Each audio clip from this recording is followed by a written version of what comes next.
தமிழர்களின் number one choice Tamil matrimony. அடமானத்தில் இருக்கும் தங்க நகையை மீட்டு மார்க்கெட் விலையில் உடனடியாக விற்க சிறந்த வழி பிரைம் கோல்ட் ஹப். தொடர்புக்கு 9840551787. தங்கத்தை மட்டுமல்ல, உங்கள் தன்னம்பிக்கையையும் மீட்டுத் தருகிறோம். தேசிய ஜனநாயக கூட்டணியிலிருந்து அம்மா மக்கள் முன்னேற்ற கழகம் வெளியேறியிருக்கிறது. அதற்கான அறிவிப்பை தினகரன் அவர்கள் வெளியிட்டிருக்கிறார் அப்படிங்கிறத பார்க்குறோம். இது அதிமுக பாஜக கூட்டணிக்கு எந்த மாதிரியான ஒரு தாக்கத்தை ஏற்படுத்தும் நினைக்கிறீங்க? ஒரு தாக்கமும் ஏற்படுத்தாது. முரண்பட்ட எடப்பாடி பழனிசாமியும் அண்ணாமலையும் பக்கத்தில் வச்சிருந்த அமித்ஷா முரண்பட்ட எடப்பாடி பழனிசாமியோட டிடிவி தினகரன் ஓபிஎஸ் மேடையில் வைக்கிறதுக்கு எவ்வளவு நிமிஷம் ஆகும்? இப்போ பாஜக தலைவராக இருந்தவர் அண்ணாமலை, இப்போ இருக்கிறவர் நயினா நாகேந்திரன். அதனால இந்த மாற்றம் நடந்ததால் எதனால நடந்ததுன்னு நினைக்கிறேன்? இல்ல அதுக்கு பெரிய மாறுதல் வந்ததா நான் நினைக்கிறேன். பாஜக எந்த கட்சி விலகினாலும் கவலைப்படாத ஒரு மனநிலைக்கு போய் கொண்டிருக்கிறது. எல்லாரும் ஒன்றிடைன்னு சொல்றது தவிர எந்த ஒரு தனிநபரையும், உதாரணத்துக்கு இபிஎஸ் தான் தோன்றித்தனமாக நடந்து கொள்கிறார், தன்னிச்சையாக நடந்து கொள்கிறார் அப்படின்ற தனிநபர் விமர்சனத்தை அந்த எந்த கட்டத்திலையும் அனைத்து அதிமுக ஜெயலலிதா கீழே வேலை செஞ்ச அத்தனை பேர்லையும் யார் பற்றி அந்த சொல்ல ஒரு அறிக்கையில் கூட கிடையாது. இப்போ பன்னீர்செல்வம் தினகரன் மட்டும் அங்க போறாங்க அப்படிங்கிற பட்சத்துல, விஜய் அவர்களுடைய இந்த தாவேக்கால கூட்டணிக்காக போறாங்க அப்படிங்கிற பட்சத்துல அது என்ன மாதிரியான ஒரு ஆப்டிக்ஸை கிரியேட் பண்ணும்? இன்னும் சொல்ல போனா விஜய் பாலிட்டிஷியனா இன்னும் வரல, முழுமையா வரல. டிடிவி தினகரன் ஏற்கனவே 2 தடவை பார்லிமெண்ட்ல இருக்க, ஒரு தடவை மக்களவை, ஒரு தடவை மாநிலங்களவை இருந்திருக்காரு. அப்படி இருக்கும்போது he may prefer some dignified post. அந்த அஷூரன்ஸை தாவேக்கா தருமா? இப்போ இந்த எடப்பாடி பழனிசாமியை நோக்கி வரக்கூடிய இந்த அழுத்தங்களுக்கு திமுக பின்னணியில் இருக்குமோ அப்படிங்கிற ஒரு கேள்வியும் எழுகிறது. நேயர்களுக்கு அன்பு வணக்கம். இன்றைய சிறப்பு நேர்காணலில் நம்முடன் இணைந்திருக்கிறார் மூத்த பத்திரிகையாளர் பாக்கி அவர்கள். சார் வணக்கம். வணக்கம் வினோத். தேசிய ஜனநாயக கூட்டணியிலிருந்து அம்மா மக்கள் முன்னேற்ற கழகம் வெளியேறியிருக்கிறது. அதற்கான அறிவிப்பை தினகரன் அவர்கள் வெளியிட்டிருக்கிறார் அப்படிங்கிறத பார்க்குறோம். இது அதிமுக பாஜக கூட்டணிக்கு எந்த மாதிரியான ஒரு தாக்கத்தை ஏற்படுத்தும்னு நினைக்கிறீங்க? ஒரு தாக்கமும் ஏற்படுத்தாது. ஏன்? அதாவது அதிமுக கடந்த தேர்தல்களில் வெற்றி வாய்ப்பு இழந்தால் கூட ஒரு கணிசமான வாக்கு சதவீதம் அவங்களுக்கு இருக்குது, அது மறுக்க முடியாது. பாஜகவை பொறுத்தவரையில் பாஜக மட்டுமில்லை, உலகில் எந்த கட்சியாக இருந்தாலும் எந்த கட்சி நமக்கு சாதகமாக இருக்கும்னு தான் பார்ப்பாங்க. அது ஒன்றுமே போதிய பலம் இல்லாத கட்சியை எப்படி அவங்க வெளியில் போனால் அதை பற்றி இப்போ கவலைப்படுவாங்களே மாட்டாங்க. இல்லை, ஆனால் 2021 சட்டமன்ற தேர்தலில் கிட்டத்தட்ட 21 தொகுதிகளில் அதிமுகவுடைய வெற்றியை அம்மா மக்கள் முன்னேற்ற கழகம் பிரித்த வாக்குகள் பாதித்தது அப்படின்னு ஒரு கூற்று இருக்கு. கரெக்ட். அப்போ தினகரனுடைய வெளியேற்றம் எப்படி பாதிக்காம? இல்லை, நான் அதுக்கு முழுக்க உடன்படுறேன். பட் அதனாலே கடந்த பல தேர்தல்களை தினகரனை முற்றிலும் தவிர்த்து விட்டு தான் அதிமுக துணிந்து இறங்கி வருது இன்று வரையில். ஆனால் வெற்றி வாய்ப்பை இழந்தாலும் கூட, வெற்றி வாய்ப்பு பெறாவிட்டாலும் கூட பாஜக இந்த கட்சியை தானே கூட்டணிக்கு ப்ரிஃபர் பண்ணுது. ஏன்னா உங்களுக்கு சட்டமன்றத்திலேயே 66 சீட் இருக்குது. டிடிவி தினகரனுக்கு எத்தனை பேர் இருக்குது? 66 கூட மூணு பேர், வைத்தியலிங்கம், மனோஜ் பாண்டியன், ஓபிஎஸ் தனியாக போயிட்டாங்க. அது ஒரு பக்கம் இருந்தாலும் அதுவும் பெரிய தாக்கத்தை ஏற்படுத்தலையே. ஓபிஎஸ் பிரிஞ்சு போனால் கூட, ஓபிஎஸ் நீக்கப்பட்டார் ஏதோ ஒன்று வச்சுங்களேன், ஓபிஎஸ் இபிஎஸ் இல்லை, பிரிஞ்சு போயிடுச்சு. அப்போ ஓபிஎஸ் பின்னாடி ஒரு 40-20 பேர் வந்தாங்கன்னு வச்சுங்களேன், ஒரு இம்பேக்ட் இருக்கும். அதுவும் இல்லை. ஸோ ஓபிஎஸ் விலகியதாலோ டிடிவி தினகரன் விலகியதாலோ இந்திய கூட்டணிக்கு பெரிய பாதிப்பு இல்லை. அவங்கள பொறுத்தவரை யார் மேஜர் பார்ட்னர் அப்படி தான் பார்க்கணும். இது எல்லா காலத்திலும் எல்லா கட்சிகளிலும் இருக்கிற சமாச்சாரம். சில சமயங்கள் அந்த மாதிரி கட்சிகள் வெற்றி வாய்ப்பு ஏதேனும் பாதித்து விடுமோ என்ற அக்கறை ஒரு கூட்டணியிலேருந்து கட்சி விலகினா அந்த மாதிரி அக்கறைப்பட்ட சம்பவங்கள் உண்டு. உதாரணத்துக்கு 2009 மறுமலர்ச்சி திமுக அனைத்து இந்திய அதிமுக கூட்டணியிலிருந்து விலகியது. அப்போ ஜெயலலிதா மேல் கவலைப்பட்டார்கள். பல தடவை அறிக்கை விட்டாங்க, சகோதரர் வைகோ மறுபரிசீலனை செய்யணும் அப்படின்ட்டு. அப்போது நிலைமை வேறு. ஸோ அந்த மாதிரி ஒரு கட்சி கூட்டணியிலேருந்து விலகும் போது அதனால் ஏதேனும் தாக்கம் ஏற்படுத்தும்னா அது முதல்ல சொல்லியிருப்பாங்க. அந்த தாக்கம் ஏற்படுத்தும் என்று தெரிந்தால் அவங்களெல்லாம் அரவணைச்சிருப்பாங்க. கூட்டணி தேசிய ஜனநாயக கூட்டணி ஒரு பக்கம். இப்போ முரண்பட்ட எடப்பாடி பழனிசாமியும் அண்ணாமலையும் பக்கத்தில் வச்சிருந்த அமித்ஷா முரண்பட்ட எடப்பாடி பழனிசாமியோட டிடிவி தினகரன் ஓபிஎஸ் மேடையில் வைக்கிறதுக்கு எவ்வளோ நிமிஷம் ஆகும்? ஆக அவங்கள பொறுத்தவரையில் பார்த்தாங்க, சரி இது ஒன்றும் பிரயோஜனம் இல்லை, உதவாது. அதனால தான் 2021 சட்டப்பேரவை தேர்தலில் இவங்களெல்லாம் அப்போ ஓபிஎஸ் இபிஎஸ் ஒன்றா தான் இருந்தாங்க. அப்போ இவங்களெல்லாம் சேர்த்துக்கணும்னு சொல்ல வலியுறுத்திய அமித்ஷா இப்போ அதை பற்றி கவலையப்படலை. உள்கட்சி விவகாரத்தில் தலையிட மாட்டோம்ன்ற லெவலில் போயிட்டாங்க. நம்ம கண்டுக்கவே மாட்டோம், நமக்கு இபிஎஸ் தான் அப்படின்னு தெளிவாக இருக்காங்க. அதனால் தினகரன் வெளியே போனதுனால எந்த அளவுக்கு தாக்கத்தை ஏற்படுத்தும்னா சொல்ல முடியாது. தாக்கத்தை பெரிய அளவு ஏற்படுத்தாது. கூட்டணிக்கு சொல்கிறேன், கூட்டணி தேசிய ஜனநாயக கூட்டணி திமுகவோட அதிமுகவோட வாக்குகள் கணிசமாக குறையும்னா அதுக்கான சாத்தியக்கூறுகள் இருக்கும், ஏன்னா கடந்த தேர்தலில். ஆனால் அது பெரிய அளவு தாக்கத்தை ஏற்படுத்துமான்னு எனக்கு தெரியல. இருந்தாலும் இவ்வளவு கணக்கிறதா கூட அவங்களெல்லாம் சேர்த்துக்கிட்டால் ஓரளவு வாக்குகள் பெற முடியுமான்னா அதில் மாற்றுக்கிறது கிடையாது. ஏன்னா அவங்களாலையும் பயன்படும், அதுதான் விஷயம். அதனால் பெரிய தாக்கத்தை ஏற்படுத்துமா என்று தெரியவில்லை. அவர் இப்படி சொன்னதுனால ஒருவேளை தாக்கத்தை ஏற்படுத்தும் அப்படின்னு இருந்தால் அந்த கவலை இருந்து நீ போகாத கூடவே இருந்து சரி கட்டுவதற்கான முயற்சிகளில் பாஜகவே ஈடுபடும். இல்லை, ஆனால் இப்போ பாஜக இதில் ஈடுபடலையோ அப்படின்னா 2024 நாடாளுமன்ற தேர்தலில் பாஜக ஒரு தேசிய ஜனநாயக கூட்டணியில் தினகரன் உள்ளிட்ட கட்சிகளை ஒருங்கிணைத்து ஒரு கூட்டணியை கட்டமைத்தது. ஆனால் அந்த கூட்டணி அதிமுகவுக்கு பாஜக மாறின பிறகு அந்த கூட்டணியை தக்க வைப்பதில் ஒரு கவனத்தை பாஜக செலுத்தவில்லையோ அப்படிங்கிற ஒரு கேள்வி இருக்கு. மிக குறிப்பாக கவலையப்பட அப்போ பாஜக தலைவராக இருந்தவர் அண்ணாமலை, இப்போ இருக்கிறவர் நயினா நாகேந்திரன். அதனால அந்த மாற்றம் நடந்ததால் எதனால நடந்ததுன்னு நினைக்கிறீங்க? இல்லை, அதுக்கு பெரிய மாறுதல் வந்ததா நான் நினைக்கல. அண்ணாமலை இருந்தபோது அதிமுகவுக்கும் அண்ணாமலை தலைமையிலான பாஜகவுக்கும் அப்போது முரண்பாடு இருந்து தனியாக பிரிஞ்சாங்க. இன்ஃபேக்ட் அதிமுகவை மூன்றாவது இடத்துக்கு தள்ளி 2வது இடத்துல பிஜேபி வந்ததுக்கு முழுக்க அண்ணாமலையின் உழைப்பு தான். அண்ணாமலை சார்ந்தவர்களுடைய உழைப்பு தான், சந்தேகம் இல்லை. அப்போ ப்ரூவ் பண்ணிட்டாங்க. நான் இன்னும் சொல்ல போனால் பாஜக எந்த கட்சி விலகினாலும் கவலைப்படாத ஒரு மனநிலைக்கு போய்கொண்டிருக்கிறது. அண்ணாமலை இருந்தபோது அந்த நிலை இருந்தது. அண்ணாமலை இருந்தபோது அதிமுகவோட உறவு முறிஞ்சு போச்சு, இறங்கி களத்தில் வேலை செஞ்சு இது பண்ணாங்க. ஆனால் அவங்களுடைய வெற்றி வாய்ப்புக்கு ஓரளவு டிடிவி தினகரன், மற்றவர்கள் ஓபிஎஸ் இவங்கெல்லாம் உதவி கூடும், அதில் மறுக்கலை, அதை முழுக்க நிராகரிக்கலை. ஆனால் பெரிய தாக்கத்தை ஏற்படுத்தியதா என்று தெரியலை. நிச்சயமாக பார்த்திங்கன்னா ராமநாதபுரத்தில் எந்த அங்கீகரிக்கப்படாத சின்னத்தை வச்சுக்கிட்டே 2வது இடத்து 3,40,000 வாக்குகளை பெற்ற பன்னீர்செல்வம்.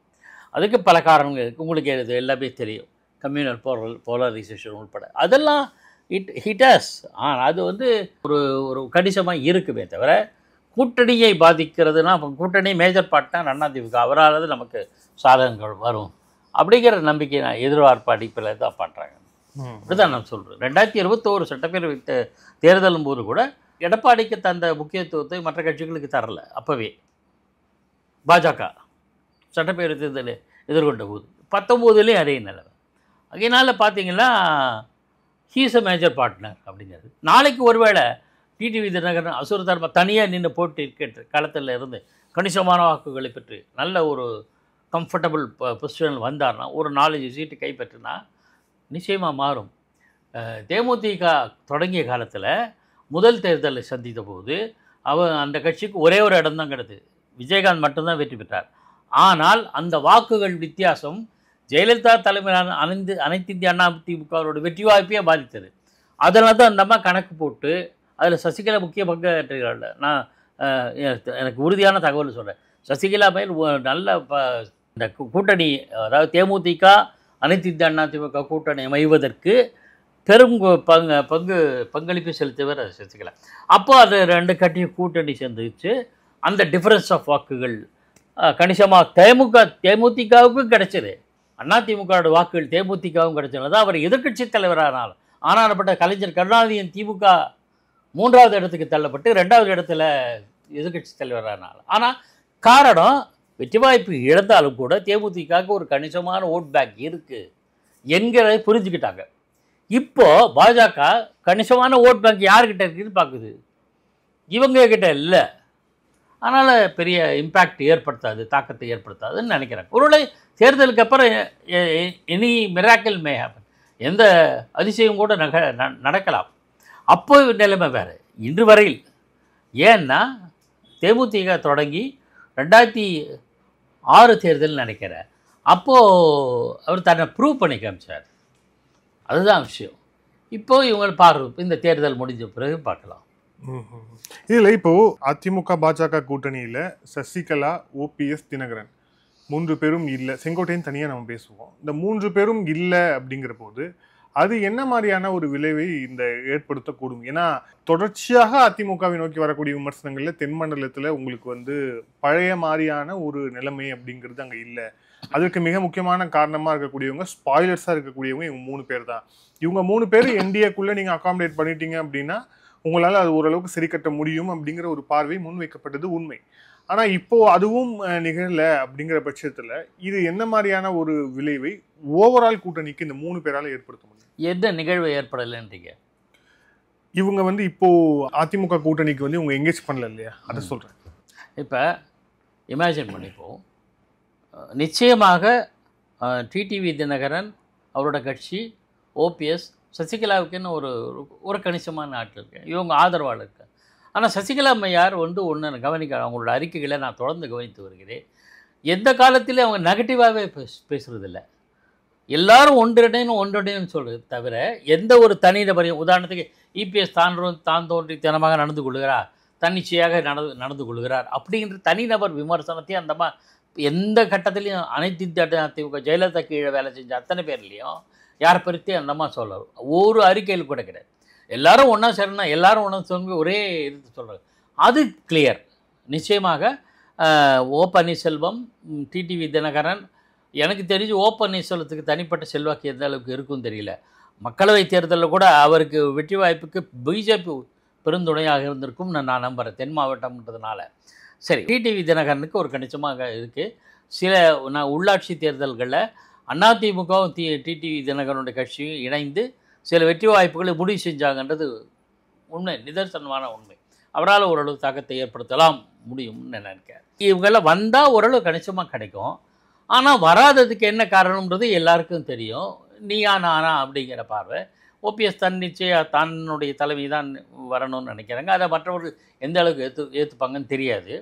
இதில் என்ன ஒரு சிக்கல் என்ன இருக்குன்னா, இவங்க 3 பேரும் ஒன்றா செய்வாங்களா? எல்லாருமே பல தளங்களில் பேசப்பட்டது தான். இருந்தால் நான் உறுதி செய்கிறேன், அதை நான் ஆமோதிக்கிறேன். எப்படின்னா, டிடிவி தினகரன் அவரோட கட்சி, சசிகலா அம்மையார், ஓ பன்னீர்செல்வம், இந்த 3 பேருமே ஒன்றா இணையணும் அப்படிங்கிற ஒரு கோரிக்கை. இவங்க 3 பேருக்கும் முரண்பட்ட நிலையில் இருக்கிற இபிஎஸ் தலைமையிலான அதிமுக என்கிற போது இவங்களும் முதல்ல இவங்க இணையட்டும் அப்படின்ற ஒரு பார்வை இருக்குது. அதுவே இல்லை. இது மாதிரி எத்தனையோ கேள்விகள் இருக்குது. அதனால் இது எந்த அளவுக்கு பெரிய தாக்கத்தை ஏற்படுத்தும்னு தெரியல, உறுதியாக சொல்ல முடியாது. பார்த்து இருக்கலாம். ஆனால் என்ன நினைக்கிறேன்னா, டிடிவி தினகரன் இது நீட்சியாக என்ன சொல்கிறேன், வேறு ஏதாவது ஆப்ஷனை நோக்கி அவர் போகக்கூடும். வேறு வாய்ப்பில்லை. ஒரே ஒரு முதல் அவர் ஆரம்பித்த அப்போ கூட அவர் அமமுகவில் இருந்தார், அதிமுகவிலேருந்து அதாவது ஆர்கே நகர் தொகுதியில் வெற்றி பெற்றார்ல. அதுக்கு பிறகு அவர் எந்த வெற்றியும் பெறலையே. உள்ளாட்சி தேர்தலில் அதிமுகவோட சில அட்ஜஸ்ட்மெண்ட் வச்சுக்கிட்டு சில சின்ன சின்ன நகர பஞ்சாயத்துகளில் வெற்றி பெற்றது நமக்கு தெரியும். அதனால் டிசைடிங் ஃபேக்டராகவோ இம்பேக்ட் ஏற்படுத்துகிற மாதிரி இருக்காது. அதுதான் பார்க்கணும். இதில் இன்னொரு முக்கியமான விஷயம் அப்படிங்கிறது, முன்னாள் அமைச்சர் செங்கோட்டையன் பேசியிருப்பது. அவர் நாளைக்கு நான் மனம் திறந்து பேசுகிறேன், மனதின் குரல் மாதிரி அவர் நான் பேசுகிறேன் அப்படின்ட்டு ஒரு நாளைக்கு சொல்லியிருக்கிறார். ஆனால் அவருடைய செய்தியாளர் சந்திப்பு ஈரோடில் இருக்கக்கூடிய அதிமுகவுடைய அலுவலகத்தில் தான் நடைபெற இருக்கிறது. திடீர்னு பெரியார் படத்தை அவர் மாற்றார். இல்லை, அது தவறான தகவல். அது சமூக ஊடகங்களில் வந்த தகவல்களை வச்சுட்டு பல பேர் சொல்கிறாங்க. அவருடைய அலுவலகத்தில் அண்ணா, எம்ஜிஆர், ஜெயலலிதா, பெரியார் படங்கள் நீண்ட காலமாக இருக்கிறது. அது சமூக வலைத்தளத்தில் யாரும் பரப்பி விட்டாங்க. அதை மெயின்ஸ்ட்ரீம் இடத்தில் அது விவாதிக்கிறாங்க. அது இஸ் நாட் கரெக்ட். இதில் சரி, பெரியார் படத்தை வச்சாங்களே, அண்ணா படத்தை வச்சிருக்காரு. அண்ணா படத்தை வைக்கிறதுல ஒன்றும் இல்லை. இப்போ செங்கோட்டையன் என்ன செய்ய போகிறார் அப்படிங்கிற ஒரு கேள்வி இருக்கு. ஸோ செங்கோட்டையனுடைய அரசியனா ஒரு பக்கம் மக்களை தேடி அப்படின்னு அவங்களுடைய பொருள் எடப்பாடி பழனிசாமி அவர்கள் அவர் பயணம் பிரச்சாரம் தீவிர பிரச்சாரம் செய்து கொண்டிருக்கிறார் ஒரு பக்கம்.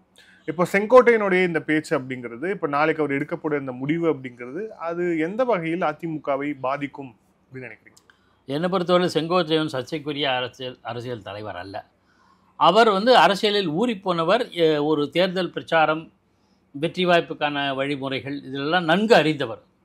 அவர் 80லேருந்தே இப்போ எம்ஜிஆரோட தலைமையிலான அதிமுகவில் இருக்கார். பல முறை சட்டப்பேரவை இருந்தார். ஒரே 1996 தவிர நினைக்கிறேன், என்னுடைய நினைவு சரியாக இருந்தால் எல்லா தேர்தலையும் அவர் எம்எல்ஏவாக இருந்து வெற்றி பெற்று அவைக்கு வந்தவர். அவர் வந்து சர்ச்சைக்குரிய வகையில் யாரை பற்றியுமே பேசினது கிடையாது. அவர் கட்சி எப்படி நடத்தப்பட வேண்டும் என்பதில் தெளிவானவர், அனுபவஸ்தர். அவர் என்ன விரும்புகிறாருன்னா, கட்சிகள் சிதறி பிரிஞ்சு இருக்கிறதுனால வாக்குகள் சிதறது, இது திமுகவுக்கு சாதகமாக அமைஞ்சிருது. 89லேருந்து பார்த்தவர், அதனால் நல்லா தெரியும் அவருக்கு. ரெண்டாவது ஜெயலலிதாவுடைய சுற்றுப்பயணம், அரசியல் சுற்றுப்பயணத்துக்கெல்லாம் திட்டம் வகுத்து கொடுத்தவர். அவ்வளவு திறமையானவர், அனுபவஸ்தர். அவருடைய திறமையை கட்சி பயன்படுத்தி கொள்ளவில்லை, அவருக்கு உரிய மரியாதையை தரவில்லை. அவர் வந்து கட்சியினோட தலைமைக்கு ஆசைப்படுபவர் இல்லை. ஒரு நாளைக்கு முதலமைச்சர் கேண்டிடேட், அவருக்கு வாய்ப்பே வந்தது, அதை மறுத்தவர், எல்லாருக்கும் தெரியும். அதிலெல்லாம் அவர் வந்து எந்த விதமான ஆசையும் ஏற்றவராக தான் இருக்கார். இயக்கம் கட்சிக்கு என்னென்ன செய்யணும் அதில் வந்து தெளிவாக இருக்கார். அது அவர் புறக்கணிக்கிறது நான் அறிந்தவரை அவரோட க்ளோஸ் சர்க்கிள் இருக்கும் சொன்னதுன்னா, அவருக்கு தனிப்பட்ட முறையில் தன்னை நிராகரித்தாங்க, இப்போது புறக்கணிக்கிறாங்கிறது மட்டுமல்ல, அது பெரிய விஷயம் இல்லை. தன்னோட யோசனை கேட்டு இயக்கத்தை இன்னும் வலுப்படுத்தலாம், ஒன்று ஜெயலலிதா எம்ஜிஆர் இல்லாத காலத்தில் நம்ம மறுபடியும் எழுச்சியோடு செயல்படணும் அப்படிங்கிறதுக்கான ஆலோசனைகளை சொல்லக்கூடிய அவர் ஒருவேளை ஆலோசனை சொல்லி அது கட்சி தலைமை ஏற்றுக்கொண்டால் வெற்றிக்கு வாய்ப்புகள் நிறைய இருக்குது. அதெல்லாம் தான் அவருடைய ஆதங்கம். நாளைய தினம் அவர் வந்து, ஆனால் செப்டம்பர் 5ஆம் தேதி பெரிய அதிரடி அறிவிப்புகள் எதையும் செய்ய மாட்டார். அவர் மனத்தில் என்ன இருக்கிறதோ அதெல்லாம் சொல்லுவார். இப்போ நான் கருதின மாதிரி கூடுதலான அவருடைய அனுபவத்தை சேர்த்து சொல்லுவார். அவர் இப்போ இந்த ஒரு சில சம்பவங்களை வச்சுக்கிட்டு நாளைக்கு திமுகவில் சேருவார் என்றோ, பாஜகவில் சேருவார் என்றோ, தனி கட்சி தொடங்குவார் என்றோ அதெல்லாம் இல்லை. அவருக்கு ஒரு ஆதங்கமும் உண்டு. எல்லா கட்சி, இப்போ நம்ம பேசுகிறோம்ல, டிடிவி தினகரன், ஓபிஎஸ், சசிகலா போன்றவர்களை இணைத்து தான் தேர்தல் கடத்தி காண வேண்டும் என்கிற ஒரு நோக்கம் அவருக்கு இருக்கிறது. அது நியாயமானது கூட. அவர் யதார்த்தமாக லாஜிக்காகவே சொல்கிறார், அதில் ஒன்றும் மாற்றுக்கிறதுல. அது தொடர்பாக எதனா அவர் அறிவிக்கக்கூடுமே தவிர அதிரடியாக எதையும் செய்ய மாட்டார். எந்த விதமான கருத்தும் இருக்காதுன்னு நான் நம்புகிறேன். இல்லை, இன்னொரு மிக முக்கியமான விஷயம், இவங்களுடைய ஆப்ஷன்ஸ் என்னவா இருக்கும்? ஏன்னா இவங்களால திமுக கூட்டணிக்குள்ளே போக முடியாது. அதே டைமில் இவங்க வந்து நாம் தமிழரில் வந்து போவாங்களா அப்படின்னா, நாம் தமிழர் போகிறதுக்கும் வாய்ப்பு கிடையாது. ஆனால் ஒரு ஆப்ஷன் வந்து ரொம்ப ஸ்ட்ராங்காக தெரிகிறது, இவங்களும் இண்டிகேட் பண்ணுறது விஜய் தான். அது பன்னீர்செல்வமாக இருந்தாலும் சரி, அல்லது டிடிவி தினகரன் அவர்களாக இருந்தாலும் சரி, விஜய் தலைமையில் ஒரு 3வது அணி கட்டாயம் வந்து அமையும் அப்படின்னு வந்து சொல்கிறதுக்கு இன்னொரு மிக முக்கியமான காரணமாக இருக்குன்னா, எங்களுக்கு ஒரு ஆப்ஷன் இருக்குன்னு அவங்க சொல்லாமல் சொல்கிறாங்கிறத நம்ம புரிஞ்சுக்கணும்.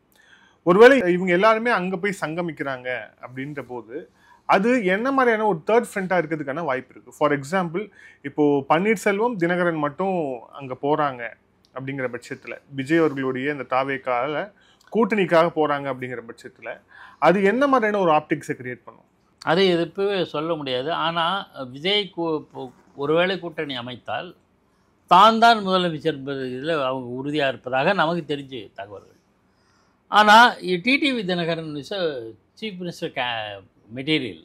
ஓபிஎஸ் வந்து பன்னீர்செல்வம் விட்டு கொடுத்துருவார், அவருடைய இயல்பு அது.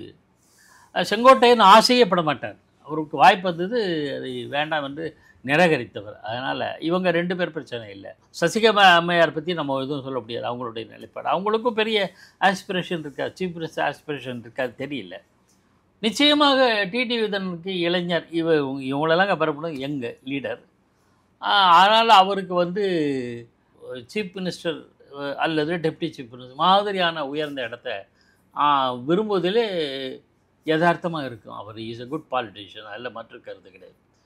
அது இன்னும் சொல்ல போனால் விஜய் பாலிட்டிஷியனாக இன்னும் வரல, முழுமையாக வரல.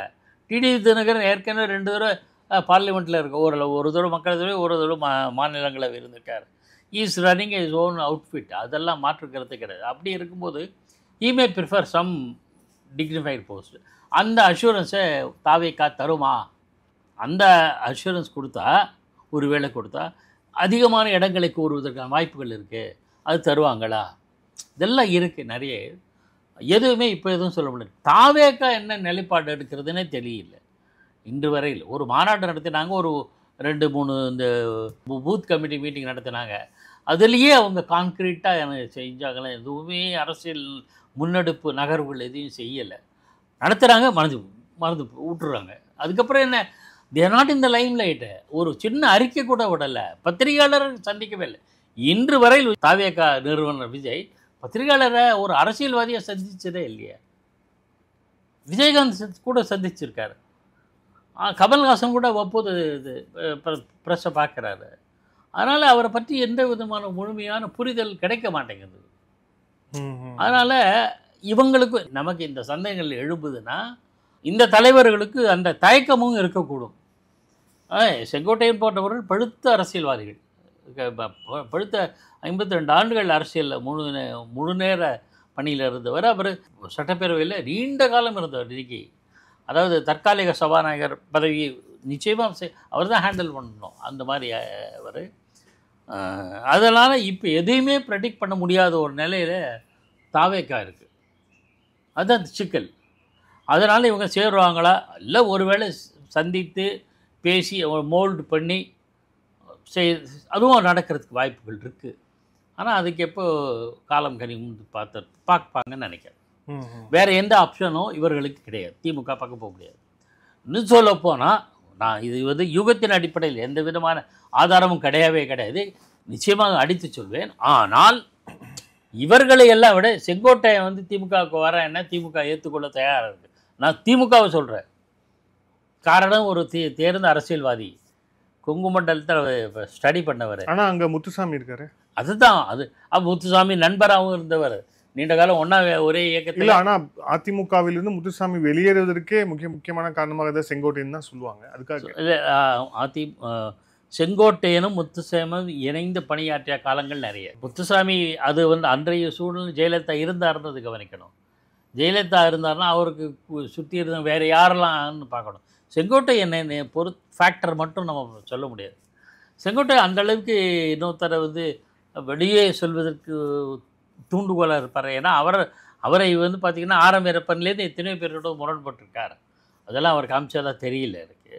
அது ஒரு இஷ்யூவாக இருக்காது. நான் என்ன சொல்கிறேன்னா, நான் என்னோடய பார்வை என்னென்னா, இவர் போவார்னு நான் சொல்லலை, செங்கோட்டையன் திமுக போவார்னு நான் சொல்லவே இல்லை. ஆனால் அப்படி ஒரு சூழல் தான் திமுக வரவேற்கும்னு சொல்கிறேன்.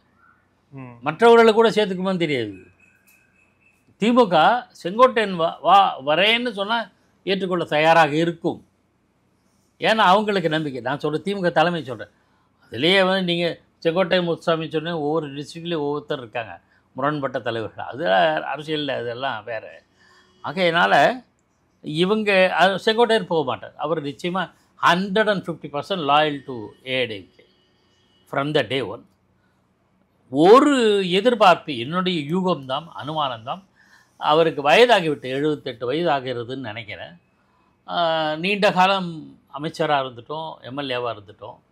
கட்சியில் நமக்குன்னு ஒரு அந்தஸ்து, அதிகாரம், மரியாதை எல்லாம் இருக்குது. இப்படியே கொஞ்சம் கொஞ்சமாக ஒதுங்கிடுவான். இப்போ பார்த்தீங்களா, பண்ருட்டியார் கூட கொஞ்சம் ஒதுங்கி இருந்தார், பொன்னையன் கொஞ்ச நாள் ஒதுங்கி இருந்தார், ஆனால் ஆரம் வீரப்பன் ஒதுங்கி இருந்தார் எல்லாருமே. அது மாதிரி ஆரம் வீரப்பன் கடைசி காலத்தில் அரசியலிட்டே துறவரம் கொண்டவர் தான். அந்த மாதிரி போயிடலாமா, அது நம்ம மரியாதை தங்குமோ என்று அவர் யோசிக்கக்கூடும்.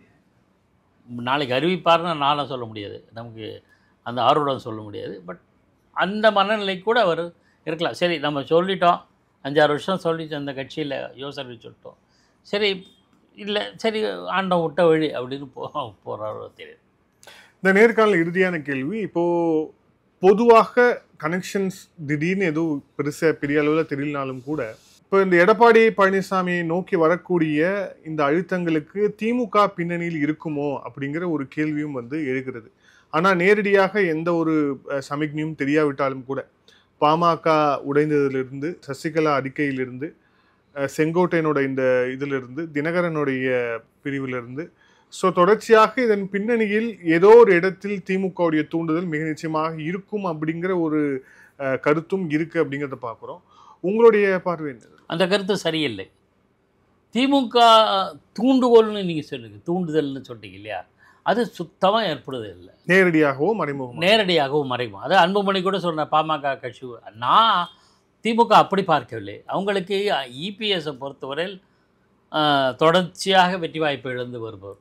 அவங்களே கிண்டல் பண்ணுவாங்க 10 தோல்வி பழனிசாமின்னு சொல்கிறார். ஆனால் EPS of course is a big force. அவரோட சுற்றுலாப்பயணம்லாம் அவங்களுக்கு டென்ஷன் ஏற்படுத்துகிறது. அதனோட விளைவாக தான் ஆம்புலன்ஸு மற்ற விவகாரங்கள்லாம் தெரியும். நான் அதுக்கு சொல்ல.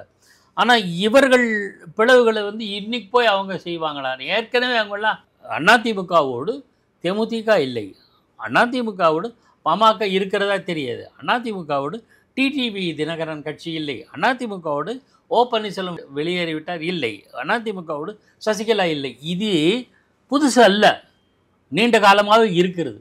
அதனால் இனிமே இவங்களை வச்சு தூண்ட வேண்டிய அவசியம் அவங்களுக்கு இல்லை. இவங்க இவ்வளவு காலம் இருந்தும் அதிமுக வெற்றி வாய்ப்பு தொடர்ந்து வெற்றி இழந்து வருகிற போது இது ஒரு பெரிய தாக்கம் என்று அவர்கள் கருத மாட்டார். ஆனால் செங்கோட்டையன் சரி அவருடைய ஸ்ட்ராட்டஜியில் அது பார்ப்பாங்களே தவிர இவங்க திமுக இந்த குழப்பங்களுக்கு பின்னணியில் இருக்கிறார்கள் என்று என்னால் ஏற்க முடியாது. அதற்கு தேவையில்லை. அவங்களுடைய கூட்டணி பலத்தில் தான் இருக்காங்க. கூட்டணிகளை ஒருவேளை அவங்க கூட்டணியில் இருக்கிற கட்சிகளுக்கு மனத்தாங்களோ வருத்தமோ இருந்தால் அதை சரி கட்டுகிற உத்தியும் தந்திரமும் சாதுரியமும் திமுகவுக்கு தலைமைக்கு இருக்கிறது. ஆகையினால அவங்க வந்து இந்த கட்சி விவகாரத்தில் அந்த மாதிரி ஈடுபடுவாங்கன்னு தெரியல. நன்றி சார். பல்வேறு கேள்வி thank you sir. Thank you so much. Aadhan தொலைக்காட்சிக்கு நெஞ்சார்ந்த நன்றி.